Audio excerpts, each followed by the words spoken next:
Le vendredi 13 décembre aura lieu au Noctambule la 5e édition d'Avis aux amateurs. Il ne faut pas que la Digue cède. Faites des films, sinon ils les feront.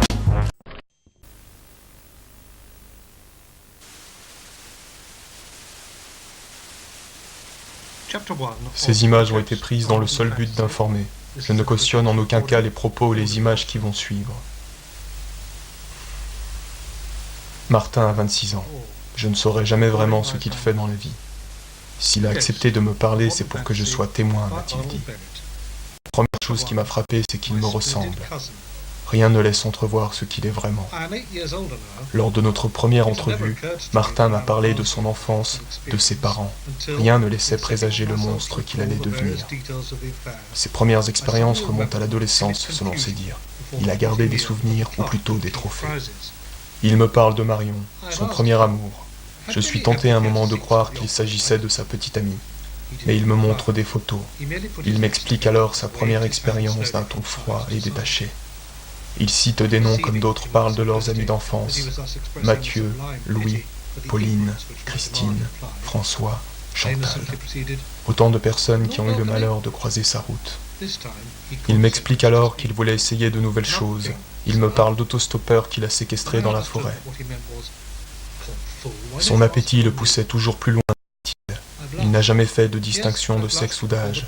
Il me parle alors de cette fête, me dit qu'il a fait une erreur, que les groupes sont trop dangereux, qu'il ne recommencera pas. Si son visage ne trahit aucune émotion, je ressens quand même de la fierté dans ses paroles, la façon dont il s'attarde sur le sujet. Il me demande à plusieurs reprises de regarder les photos. Je me sens comme un outil de plus dans ses expériences. L'apparence est primordiale, m'explique-t-il. Les gens ne se méfient pas si on est habillé comme eux. Il faut se fondre dans la masse, devenir comme eux. La précision est importante, continue-t-il. Je commence à comprendre pourquoi il n'a jamais été inquiété par les autorités. Son rituel est troublant de précision. Il ne laisse rien au hasard.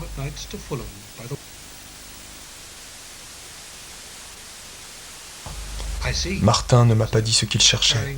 La nuit nous le donnera, finit-il par me dire. Nous marchons presque 1 heure sans qu'il semble chercher quoi que ce soit. Puis nous nous arrêtons en face d'un bar. Il est 3h15 du matin. Nous sommes abrités sous un porche. Martin ne bouge plus depuis près de 25 minutes. Il guette.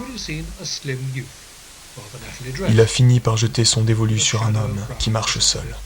Martin est calme, il répond à mes questions, il bavarde presque. Mais je ne peux m'empêcher de fixer cet homme, ignorant quel genre de créature le poursuit. L'homme finit par rentrer chez lui. Martin me confie qu'il est plus facile de tuer sa victime chez elle. Je me dois maintenant de vous avertir que les secondes qui vont suivre sont d'une extrême violence.